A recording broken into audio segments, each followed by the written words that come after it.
Hi.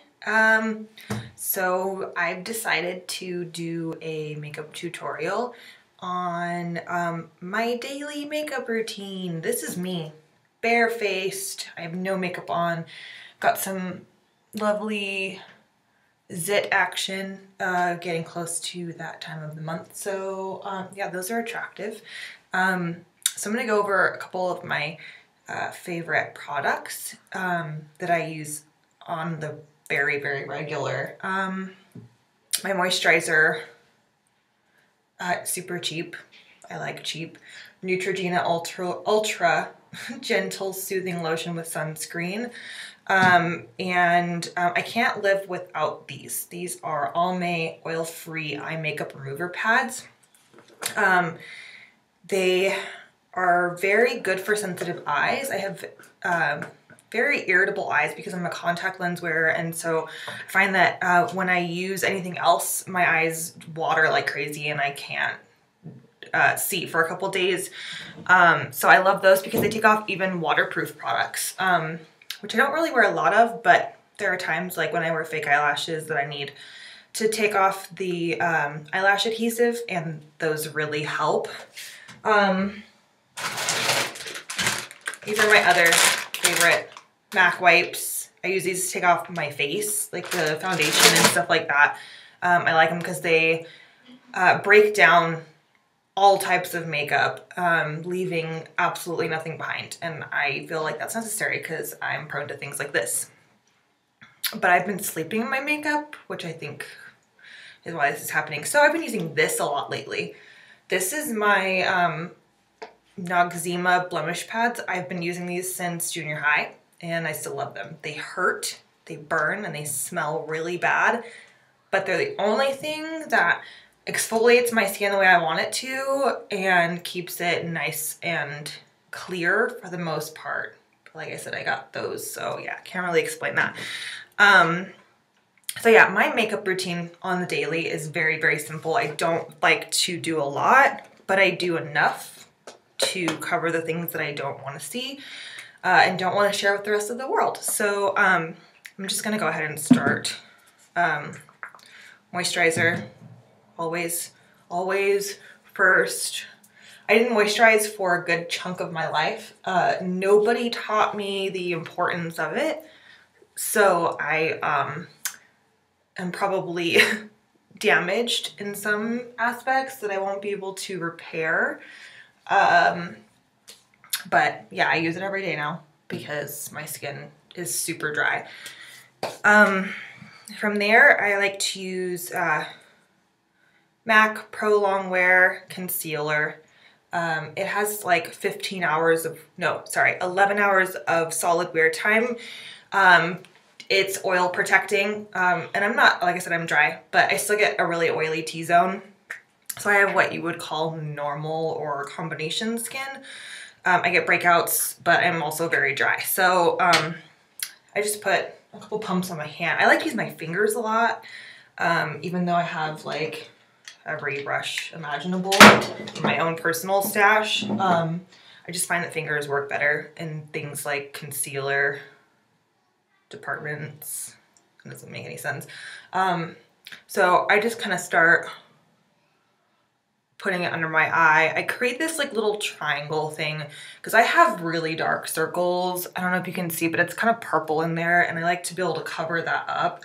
So instead of just creating this like highlight under the eye, you can see the difference where this side is less noticeable already. And this side, you can see that it's obviously highlighting that under eye area. So I kind of just take it down into a little triangle, and it helps to mask that. Don't forget the inside of your nose. That part on most people, myself included, is very dark. So I always get the sides of my nose. And I take this giant brush because I'm not about spending time going in and blending everything. So I just kind of go over the area a little bit just to make sure that there's no visible strokes anywhere. And then I'll take what's left on my hand and kind of dip my brush in it a little bit. And do my areas that need a little bit extra concealing, but it's not focusing so much on applying it all over my face. I don't like to wear foundation. Oh, that's gross. That was part of my moisturizer on my neck. I don't like wearing foundation all over my face unless it's absolutely necessary, which is rare. So I tend to just focus on the areas. That's why I like a big brush like this. This is the 187 brush from MAC. I like it because it's huge. It blends really easily because of the synthetic tip. And so I have to do less work, which is super awesome by me. So that's that. You can kind of see it's a little better. I don't like to cover them completely just because I feel like that makes it even more noticeable. My favorite, like when I'm not using foundation, I like to use BB cream. BB cream, this is by Revlon, Photo Ready BB cream. It has SPF 30. I like this because it's very sheer. And it's not like wearing foundation.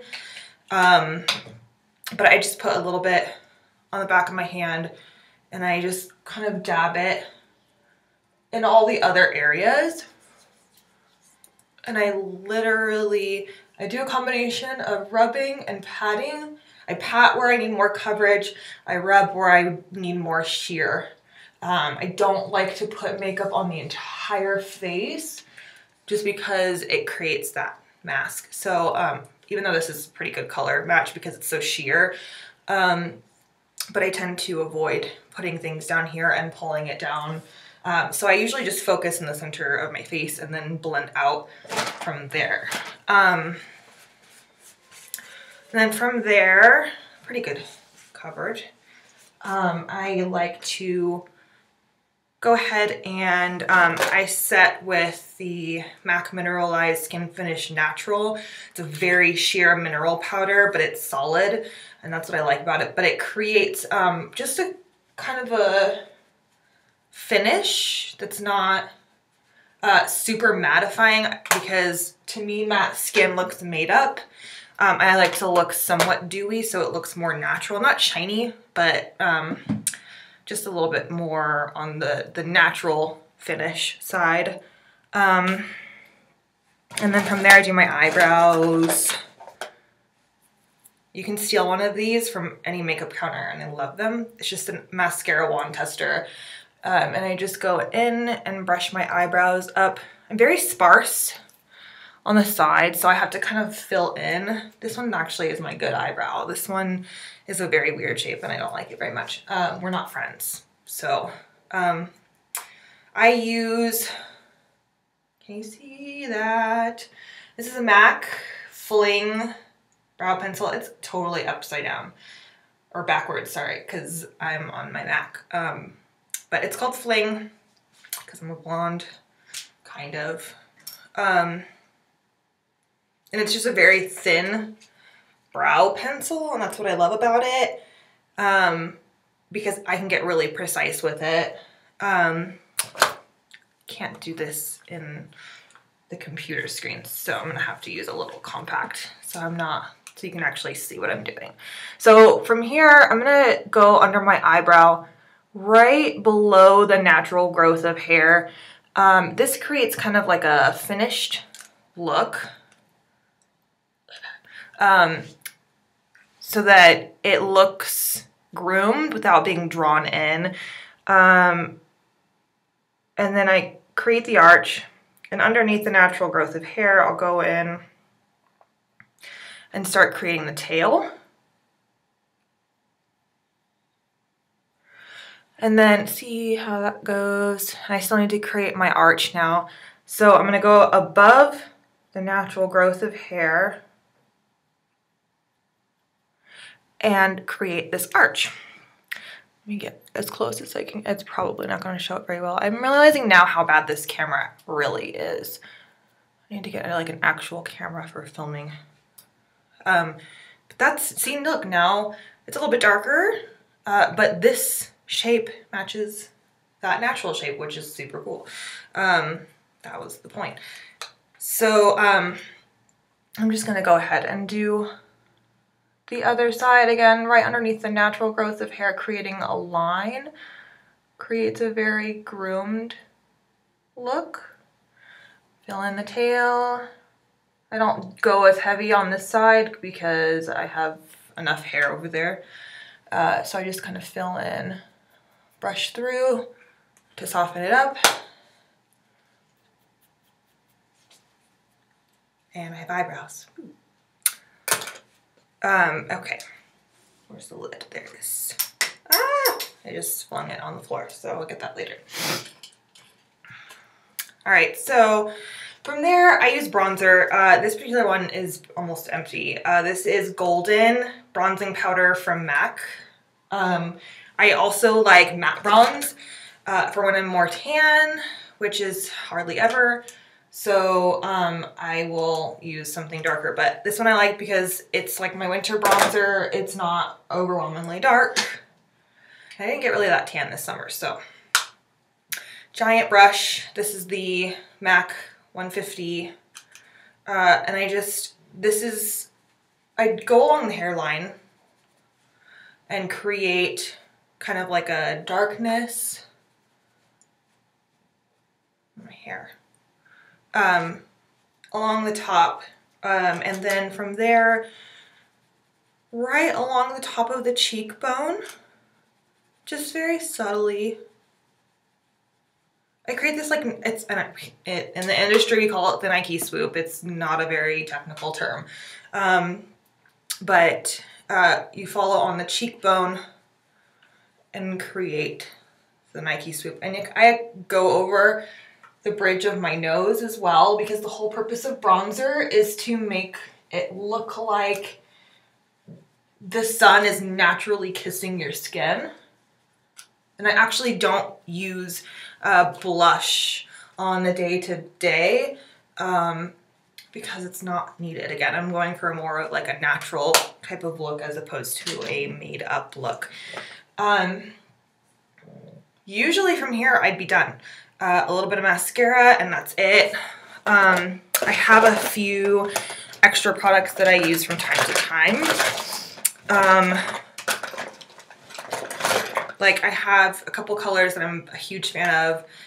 There's one called Rich Flesh. It's also by MAC. All my stuff is MAC. It's because I worked there and I have massive discounts. So I buy everything for the same price at a drugstore.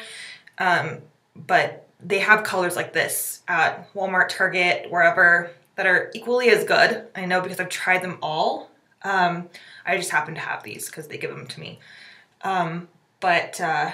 This one's called Rich Flesh. It's a very, I don't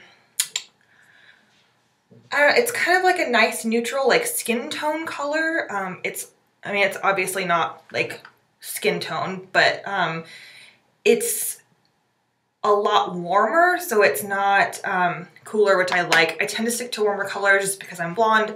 I have green eyes. I think it enhances, like any red undertones enhance my eye color, so I tend to stick with those, or purples. And I have this one called Ho. Some people call it Hoax, but it's H-A-U-X, so to me that's Ho. So yeah, again, MAC. This one's like a muted purple tone. But that's about all I would do. And so today I guess I'll just my favorite ochre style. There was a color a long time ago called ochre that was absolutely amazing. This is the most similar thing I found to it. It's like this really awesome, like greenish, orangey brown color, but it really makes my eyes pop.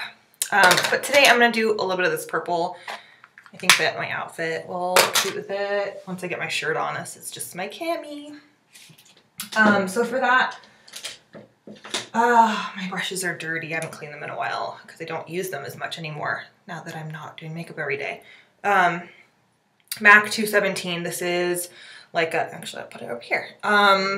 It's like a fluffy brush. I use it for blending a lot. This one is a 239. It's more flat, more dense. So think about it like this. The more color you want, the more dense you want the brush to be. Softer brush is going to give you softer application of color. They're also better for blending. So if you want more strong, prominent color, you want to use something more dense like this. If you want something softer, you want to use something fluffy. So I have this one I'm going to use because I don't want a lot of color. I'm going to start just right here in the outer corner of the eye, and I'm literally just brushing on a little bit just to enhance the color of my eye. I don't want to get crazy. So I'm just going to put a little bit in the outer corner. And that's it. Done. Oh my gosh, it's so simple, and that's why I love this shit. That is my broken eyelash curler. I can't live without my eyelash curler. If I was stranded on a desert island and I needed one piece of something like makeup wise, it would be an eyelash curler because I have stick straight lashes. They don't do anything. I don't have a whole lot of them, so I like cannot live without this thing. This one I got for $1.99 from Forever 21. It is literally the best eyelash curler I've ever used in my entire life, and I've used, I swear to God, like almost all of them because I'm eyelash obsessed. My favorite mascara is by MAC. It's called Extended Play. It has like the blue, Allen Blue thing. This is a tube mascara. So a tube mascara creates like a tube around the lash. It's more gentle, and since I don't have a whole lot of lashes to begin with, I need to treasure the ones that I do have. And so this one really helps to, I guess, protect them. It has panthenol in it, so it conditions them as well. But this one I love because it builds lashes out of nothing, and I need that. It also is flake resistant, smudge resistant. It's like pretty water resistant. It's not waterproof, but it's water resistant. Literally when you get in the shower or wash your face in the sink, I get my fingers wet and I squeeze my lashes a little bit, get them a little damp, and literally the mascara just pulls right off. It doesn't melt. It pulls off because it's those tubes. So anyways, I'm just gonna curl my lashes. I start at the base, squeeze, and then I roll up, squeeze, like I pump it not too hard, and it creates this nice, I guess, kind of curled lash compared to what I normally have. So yeah, starting on the other side. And again, oh look, they're pretty. Okay, so mascara. You're gonna see me do my weird mascara phase, and this is a lot more difficult, so I'm gonna need, where's my mirror? Where did I put it? I need a mirror for this so I can actually see what I'm doing.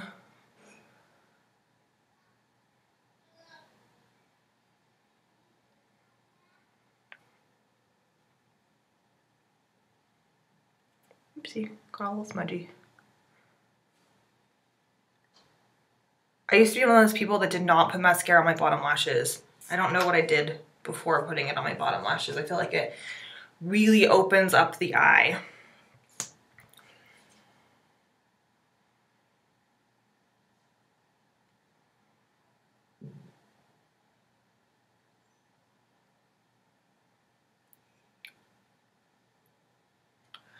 So yeah, there's that. That is my everyday makeup look. Super simple. My face doesn't look so red anymore. I love it. My eyes look brighter, not so dead, but I still look like me. And that to me is the point. I want to always look like me and not like somebody else, unless I'm going out to like a really fancy dinner, and then I don't want to look like me at all because I want to be super sexy for my date, which is Talia, because that's the only person I go out with.